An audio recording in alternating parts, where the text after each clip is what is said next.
Hello friends, आज हम पढ़ेंगे next poem the song of the free by Swami Vivekananda from intermediate poetry. देखिए, जहाँ तक इस टाइटल की बात है तो टाइटल का अर्थ है song of the free. Free कहते हैं आज़ादी यानी स्वतंत्रता। एक ऐसा गीत जो किसका है? स्वतंत्रता का। स्वतंत्रता का एक गीत। क्लियर? आज़ादी का एक गीत। और जो ऑथर हैं, ऑथर किसी परिचय के मोहताज नहीं है। स्वामी विवेकानंद एक संत थे, एक ऑथर थे, एक दार्शनिक थे, और जिनका जो नाम है बड़े आदर के साथ लिया जाता है, आज भी जिनको हम जानते हैं। और सबसे बड़ी विडंबना की एक अल्प आयु में ही मात्र 40 साल की अवस्था में ही ऑथर वो ईश्वर को प्रिय हो गए थे। चलिए अबाउट द पोएट थोड़ा जान लेते हैं। थोड़ा क्या, काफ़ी कुछ यहाँ पोएट के बारे में लिखा है। मुझे लगता है शायद इतनी लंबी तो ये पोएम भी नहीं है जितना ज़्यादा यहाँ राइटर ने पोएट के बारे में लिख दिया। चलिए कोई बात नहीं। Swami Vivekananda was born on Monday January 12, 1863 in a well known family in Calcutta. इससे पहले जो हमने पोएट पढ़े रविन्द्रनाथ टैगोर, वो भी कलकत्ता से थे और ये पोएट भी कलकत्ता से थे। तो फ्रेंड्स, एक बात ये निकल कर आती है कि जो बंगाली लोग होते हैं वो बड़े बुद्धिमान होते हैं, और बंगाल ने हमें बहुत सारे स्कॉलर दिए हैं। अपने देश के अगर इतिहास की बात करें तो बहुत सारे बहुत महान व्यक्ति जो हैं वो बंगाली रहे हैं, बंगाल से आए हैं। His earlier name was Narendra Nath Datta. Narendra Nath Datta इनका नाम था। माँ इनकी भुवनेश्वरी देवी थी और वेल एजुकेटेड लेडी थी। Exceptional memory and unlimited love for humanity from his mother. और माँ से क्या मिला? इन्हें एक बहुत बड़ी मेमोरी मिली, बहुत विलक्षण इन्हें मेमोरी मिली, और बहुत ज़्यादा limitless unlimited love for humanity means मानव जाति के प्रति जो प्रेम वो इन्हें अपनी माँ से मिला। और ऐसा कहा जाता है कि अपने ये जो विद्यार्थी जीवन में जो जिस बात को एक बार पढ़ लेते थे वो इन्हें हमेशा के लिए याद हो जाती थी। हाई स्कूल उन्होंने फेमस इंस्टीट्यूट पंडित ईश्वर चंद्र विद्यासागर, वहाँ से इन्होंने किया। 1884 में ग्रेजुएट हुए कोलकाता यूनिवर्सिटी से, और श्री राम कृष्ण परमहंस के संपर्क में 1881 में आए, उनके शिष्य हो गए। इनके गुरु कौन थे? स्वामी राम कृष्ण परमहंस। और इन्होंने अपना पूरा जीवन फिर अपने गुरु की जो शिक्षाएं हैं उनको फैलाने में लगा दिया, उनके प्रचार और प्रसार में लगा दिया। वो यूनाइटेड स्टेट्स गए इन 1893। 1893 में एक पार्टिसिपेशन था, पार्लियामेंट ऑफ रिलीजन, एक धर्म सभा का सम्मेलन था, धर्म सभा थी एक 1893 में अमेरिका में। तो वहाँ गए और वहाँ उन्होंने एक हिस्टोरिक स्पीच वहाँ शिकागो की पार्लियामेंट में दी। और वहाँ जो है जब उन्होंने सारे दुनिया, वहाँ जितने भी लोग थे वो सारी दुनिया के वहाँ प्रतिनिधि थे, हर कंट्री से वहाँ पर प्रतिनिधि थे। तो जब इन्होंने अपनी वहाँ स्पीच दी तो सब मंत्रमुग्ध रह गए, सब देखते रहे, और इनकी स्पीच बड़ी फेमस हुई। अगर आप उस स्पीच को सुनना चाहते हैं तो मुझे लगता है वो इंटरनेट पे आज भी मौजूद है, तो आप चाहें तो उसको कहीं यूट्यूब वगैरह पे कहीं कोई लिंक सर्च कर लें और उसको आप सुन सकते हैं। He died on 4th July 1902 only 39 at the age of only 39। 39 साल की अवस्था में ही है 1902 में मर गए। Vivekananda was a man of action as well as a thinker. एक विचारक थे और इसी के साथ साथ एक कार्य करने वाले एक व्यक्ति थे। रामकृष्ण मिशन की उन्होंने स्थापना की और हिंदुइज्म को जापान और इंग्लैंड तक पहुंचाया। हिंदू धर्म का प्रचार प्रसार इन्होंने किया। बहुत सारे लेक्चर इन्होंने दिए हिंदू फिलॉसफी पर। जापान और इंग्लैंड गए टू डिलीवर हिज लेक्चर्स, अपने लेक्चर्स को देने के लिए। He was not only A patriot, एक देशभक्ति नहीं थे बल्कि एक सोशल रिफॉर्मर भी ये थे। His main literary works are Rajyoga, Karmayoga and भक्ति योग। और इनके जो लिटरेरी वर्क हैं वो राजयोग, कर्मयोग और भक्ति योग हैं। अगर प्रेजेंट पोएम की बात करें the song of the free की, तो ये क्या करती है, discloses is faith in divine character and it's ultimate goal on earth. तो ये जो पोएम बताती है, क्या बताती है कि एक उनकी आस्था डिवाइन कैरेक्टर में, मीन्स ईश्वर में उनकी जो आस्था है उसको ये बताती है। क्लियर? और एंड इट्स अल्टीमेट गोल, और इस पृथ्वी पर एक जो उनका अल्टीमेट गोल क्या है उसको बताती है। आत्मा का जो गोल है वो क्या है। वो कहते हैं कि ह्यूमन लाइफ जो सफरिंग एंड डिफ़िकल्टीज से भरी हुई है, फिर भी हमें डिसहार्टेंड नहीं होना चाहिए।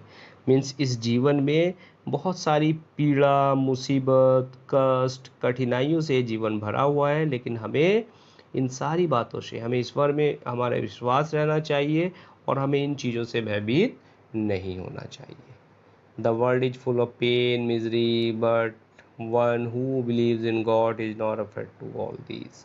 According to the poet, godhood is the real aim of human life. और वो कह रहे हैं कि हमारा एक ही उद्देश्य होना चाहिए, और क्या उद्देश्य होना चाहिए? ईश्वर को पाना, ईश्वर की भक्ति। Therefore he cannot be shaken by suffering and failures, और उन्हें लोगों को किसी भी सफरिंग से, किसी भी कष्ट से, किसी भी असफलता से नहीं डरना चाहिए, हमेशा आगे ही बढ़ते रहना चाहिए। The ups and downs of life gives him an opportunity to show his best powers.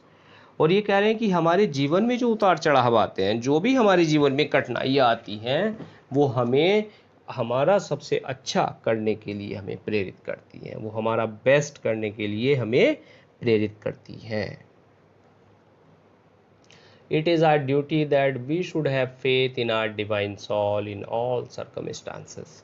और ये हमारी ड्यूटी है, यह हमारा लक्ष्य है कि हम क्या करें, हम उस डिवाइन सोल का, मीन्स उस ईश्वर का, ईश्वर की सत्ता में आस्था रखें, और इन ऑल सर्कमस्टांसेस, मीन्स हर परिस्थिति में, परिस्थिति चाहे कुछ भी हो, हमें ईश्वर का साथ नहीं छोड़ना चाहिए, और ईश्वर हमारा साथ नहीं छोड़ते। अगर हम दुख में होते हैं, मुसीबत में होते हैं, और हम ईश्वर की आराधना करते हैं, पूजा करते हैं, तो कभी भी हम फिर निराश नहीं होते। हमें हमारे अंतःकरण में एक ऐसी ऊर्जा का संचार होता है जो हमें आगे की ओर ले जाती है, जो हमें बनाए रखती है।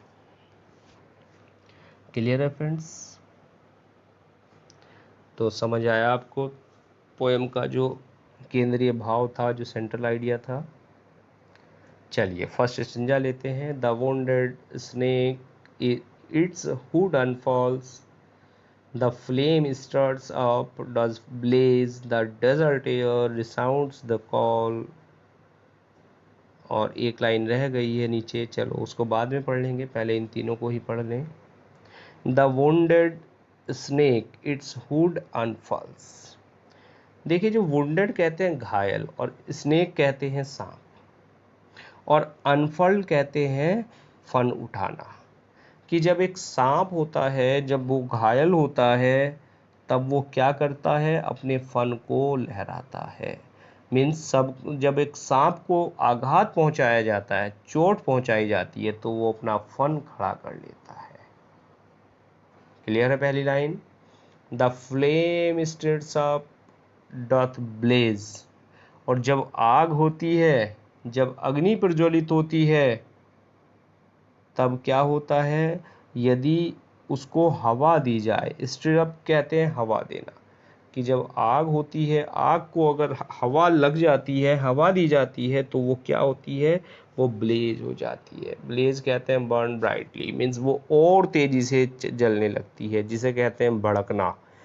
कहीं आग लग जाती है और उसको हवा मिल जाती है तो वो क्या हो जाती है, भड़क जाती है। तो दोनों लाइन क्लियर कि जब सांप को चोट पहुंचाई जाती है, जब आघात पहुंचाया जाता है तो उसका फन खड़ा हो जाता है, और जब हम आग को जलाते हैं और उसको हवा मिलती है तो वह और तेजी से चलने लगती है। The desert air resounds the call, और जो डेजर्ट एयर है, डेजर्ट किसे कहते हैं, डेजर्ट कहते हैं फ्रेंड्स एक रेगिस्तान को। और रेगिस्तान में रिसाउंड्स द कॉल मीन्स रेगिस्तान में सुनाई देती है, क्या सुनाई देती है, of hard struck lions race, कि एक ऐसा शेर जो हार्ट स्टक है, मीन्स जब शेर को शिकारी का कोई तीर या गोली लग जाती है और वो क्रोध से दहाड़ता है तो उसकी जो गर्जना है, जो उसकी आवाज़ है, वो संपूर्ण डेजर्ट में मीन्स पूरे रेगिस्तान में सुनाई देती है। बात क्लियर है। First stanza, the cloud puts forth its deluge strength when lightning cleaves its breast, when the soul is still to its inmost depth, great ones unfold their best. The cloud put forth its deluge strength when lightning cleaves its breast. देखिए cleaves कहते हैं फाड़ देना, चीर देना, और best कहते हैं छाती को, सीने को। तो होता क्या है, जब क्लाउड है, जो बादल है, वो डल्यूज कहते हैं उमड़ पड़ना, और जो उसकी शक्ति होती है, एक जो बादल है, बादल एक डेल्यूज दे देता है, उमड़ पड़ता है, मीन्स बादल से जो जल है, जो एक फ्लड है, वो हैवी रेनफॉल है, वो निकल पड़ता है जब बिजली उसको चीर देती है। जब बिजली बादल की सीने को चीर देती है तब क्या होता है, बादल से जो पानी है वो निकल पड़ता है, जिसे हम कहते हैं बादल फटना। क्लियर। और जब कहीं बादल फटता है तो बहुत सारा जो पानी है वो एक साथ बहाव के साथ पृथ्वी पर आ जाता है। क्लियर हुई दोनों लाइन ये। When the soul is stilled to its inmost depth, great ones unfold their best. और इसी प्रकार से जब आत्मा को झकझोरा जाता है, गहराई तक झकझोरा जाता है, तो एक महान पुरुष अपने अंदर के जो बेस्ट है, जो किसी भी व्यक्ति का सबसे अच्छा प्रदर्शन है, वो करता है। मीन्स आत्मा को जब झकझोरा जाता है तो जो महान व्यक्ति है उसका सबसे अच्छा प्रदर्शन होता है। That's clear. चलिए नीचे वाले स्टेंजा को लेते हैं। Let eyes grow dim and ears grow faint, and friendship fail and love betray. Let fate's its hundreds hours and clotted darkness block the way. And nature were one angry frown to crush you out. Still know my soul, you are divine. March on and on, not right, nor left, but to the goal. Let eyes grow dim and ears grow faint, कि चाहे आंखें dim हो जाए means धुंधली पड़ जाए, and grow फेंट, फेंट कहते हैं वीक हो जाना, तीक्ष्ण हो जाना, कि चाहे आंखें धुंधली पड़ जाएं या जो आपके कान हैं वो फेंट हो जाए, मीन्स उनको सुनाई देना बंद हो जाए। कह रहे हैं कि हमें ईश्वर में, सर्वशक्तिमान जो ईश्वर है उसमें विश्वास रखना चाहिए। हो सकता है हमारी आंखें धुंधली हो जाए, हमारा हृदय जो है वो क्षीण पड़ जाए। And friendship fail and love betray, और हमारी जो फ्रेंडशिप है, जो हमारी दोस्ती है, मित्र हमें छोड़कर चला जाए, और हमारा जो प्रेम है, हमारी प्रिय जो पत्नी है वो हमारे प्रति बिट्रे हो जाए। बिट्रे कहते हैं बेवफा होना। हो सकता है, क्लियर हुई दोनों लाइन, कि हो सकता है हमारी आंखों से दिखना कम हो जाए, कानों से सुनना कम हो जाए, और हमारा मित्र हमें छोड़ जाए, या हमारी जो प्रेमिका है या हमारी जो पत्नी है वो हमसे बेवफाई कर दे। Let fate its 100 sands and clotted darkness block the way. और जो भाग्य है, दुर्भाग्य हमारे ऊपर दुखों की वर्षा कर दे। क्लोटेड डार्कनेस मीन्स हमें अंधेरा जो है वो अंधेरा जो है वो हमारे रास्ते को रोक ले। Let fate its 100 our cents की जो दुर्भाग्य है वो हो सकता है दुर्भाग्य हमारे ऊपर छा जाए, दुर्भाग्य हमारे ऊपर दुखों की वर्षा कर सकता है, और जो घना अंधकार है वो हमारे रास्ते को कहीं भी रोक सकता है। And nature were one angry front to crush you out, still know my soul. और जो प्रकृति है, और इन सब के बाद हो सकता है कि जो नेचर है, जो प्रकृति है, प्राकृतिक आपदाएं वो हमारे ऊपर आ जाएं। फ्राउन कहते हैं गुर्राना, क्लियर, क्रश आउट कहते हैं कुचल देना, कि हो सकता है जो प्राकृतिक आपदाएं हैं वो हमारे ऊपर आ जाए और हमें कुचल दें। दोनों लाइन क्लियर हुई।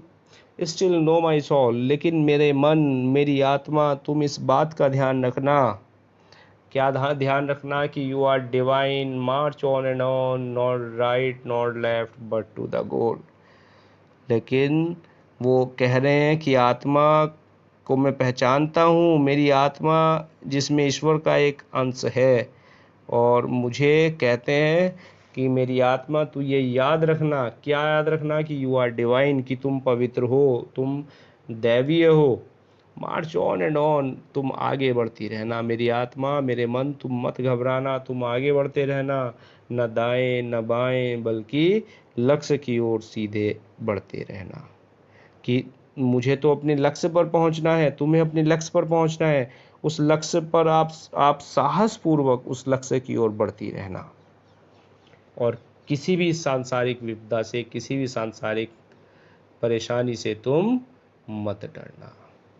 क्लियर है फ्रेंड्स? चलिए ग्लोसरी देख लीजिए इसकी।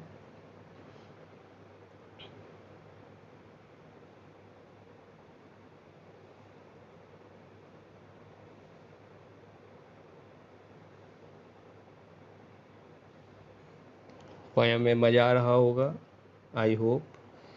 और ये आपके सिलेबस की लास्ट पोएम है।